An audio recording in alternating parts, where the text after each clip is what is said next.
Let's start. There was an NBA trade yesterday, and it's your classic NBA trade. Everybody has convinced themselves they're significantly better, and I'm not sure anybody is. I liked it for all the teams, but it didn't really solve major issues. So the Celtics get Kristaps-Porzingis, but they gave up Marcus Smart and still don't have a true facilitator. It doesn't solve the Tatum-Jaylen Brown deal, which is odd at times, and Porzingis gets hurt a lot. But I do believe they're better offensively, and it was time to move off Marcus Smart. The Grizzlies get Marcus Smart. Okay, but they had to give up Tyus Jones, who's a better, more dynamic offensive player than Marcus Smart. But Marcus Smart's sort of a Dillon Brooks personality, a tough guy, but more of an adult, so he sort of solves that issue. He helps, but they lost Tyus Jones. Washington got Tyus Jones. He could be the best player in this whole thing. He's really, really good.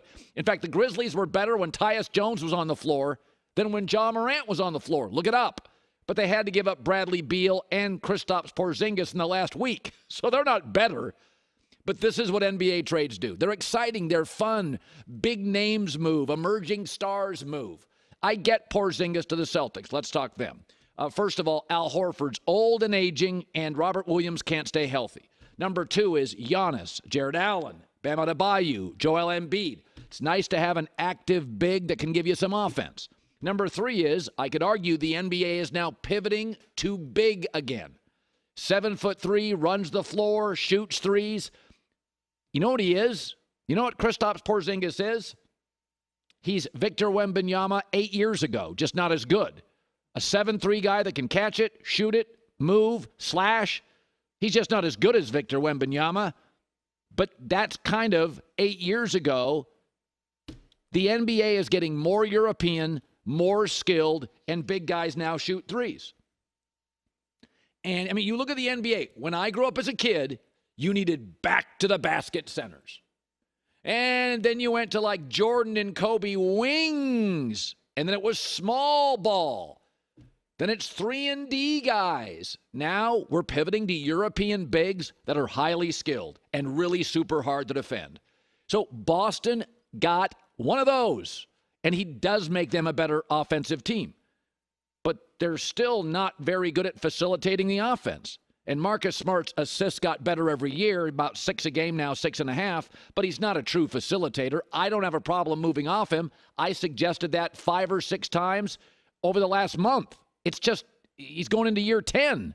I got 1 finals appearance. He's not an elite offensive guard, and defensive guards age quickly. I do like the fit in Memphis for him, but you had to give up a lot to get him.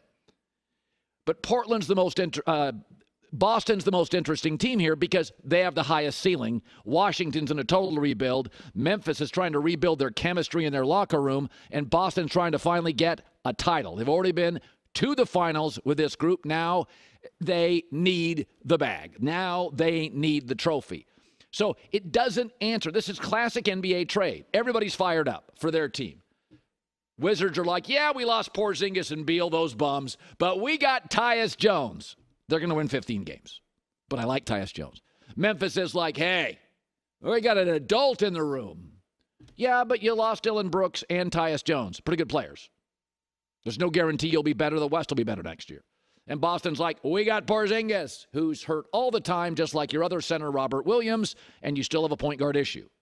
So I like the fit for all of them. I don't think it solves any current issues as much as the teams think. But I do think Boston, and we said this over and over, it's time to move around the pieces a little bit. Marcus Smart's now becoming an old defensive guard with limitations offensively. Let's move it. Got your 2 wing stars, got to pay both. Let's go get a big who can run the floor. I like it. Doesn't solve everything. Think it makes them better offensively.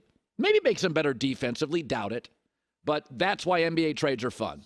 Full of hype, full of hope. And all 3 of those teams today are absolutely sure they're significantly better and won the trade. Okay, so the elephant in the room on Aaron Rodgers is the Jets are kind of dysfunctional and not a perfect roster. So Mike Tannenbaum said yesterday, former NFL GM, he does not think Aaron Rodgers makes the Jets a Super Bowl contender, and he said, basically the offensive line. So I was thinking about this morning, that Matt Stafford goes to the Rams. It's a really good offensive line. PFF had it one of the best offensive lines. And Tom Brady went to the Bucs. It was the 7th-rated offensive line.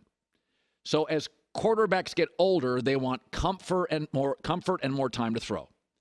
But it doesn't stop there. When Peyton Manning went to the Denver Broncos as an older quarterback, that Bronco O-line was rated 4th best O-line. Older Peyton Manning had surgeries, never a great mover, running less, moving less, wants comfort, wants time. Joe Montana, let's go further back to the Kansas City Chiefs. Oh, they had Will Shields, Pro Bowl left tackle. They had a guard and a center who would later be Pro Bowlers. It was a really good offensive line. Joe Montana was successful. How about Brett Favre to the Vikings? 12-4 Vikings. That was a really good offensive line. Steve Hutchinson, Hall of Fame guard. Sullivan, the center, was good. Bryant McKinney made a Pro Bowl that year at left tackle. Stafford, Brady, Montana, Manning, Favre. What do they have in common? They weren't all great defenses. They weren't all great head coaches. They weren't all great wide receivers. All excellent offensive lines. Because as quarterbacks get older and they've got a few surgeries and dings, they start moving less. What have J. Mack and I talked about multiple times with Aaron Rodgers in the last year? He doesn't run as much. He doesn't want to get hit as much. He's got that bank account, the psychedelic conference. Older quarterbacks don't want to get hit.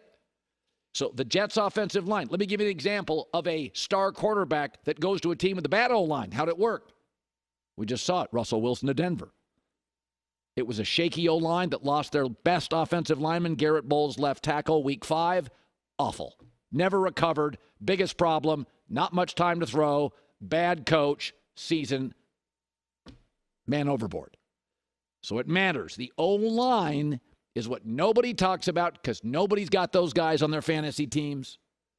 99% of fans, even in their hometown, can't go left tackle to right tackle and name all the starters.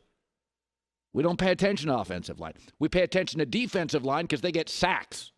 We pay attention to corners and receivers and the hard-hitting linebacker and the star safety and the quarterback and the running back. We don't pay attention to offensive lines. They're really the key to older quarterbacks anytime they pivot to another franchise. Stafford, Favre, Brady, Manning, Montana, all excellent top 5 offensive lines when they moved. So it's nothing against Elijah Vera Tucker. He's a guard. They have a huge question mark at left tackle. They've got a question mark at right tackle. They've got a rookie at center. I'm sure Laken Tomlinson, I was told, is solid. That's nice.